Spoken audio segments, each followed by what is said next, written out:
บางทีเธอจะยอมใจเย็นๆและฟังฉันสักหน่อยบางวันที่ไม่เจอทำให้เธอต้องเงียบเหงาบ่อย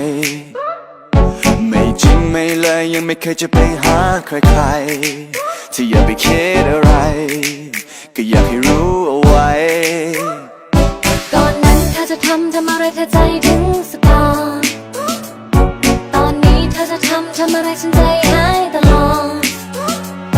ไม่ดูไม่แลและไม่แค่เธอจะให้ฉันยังไงก็เธอไม่คิดอะไรแต่ฉันคิดได้ไหมถ้าตัวเครื่องมันแฮงไม่อย่างนั้นก็เน็ตกาดเฟซมันลงก็ไลน์รั่วอย่าคิดมากอยากสื่อสารไม่ต้องพึ่งนกพิราบแค่คิดถึงทำแค่นั้นฉันก็ทราบจะไปอยู่ตรงหน้าจะไปหาแน่แน่เธอจะอยู่ที่ไหนจะเปิดไซเรนไปหาเธอแน่แค่คิดถึงฉันเอาไว้ไม่ได้อยากถามแต่แค่อยากรู้ว่าเธอยังรักฉันไหมอยู่ใกล้แค่นี้แต่เหมือนเธอนั้นห่างไกลแสนไกลใจเธอวันนี้ไม่เป็นของใครหาไม่เจออยากอธิษฐานให้ปาฏิหาริย์วันนั้นกลับมาได้ไหม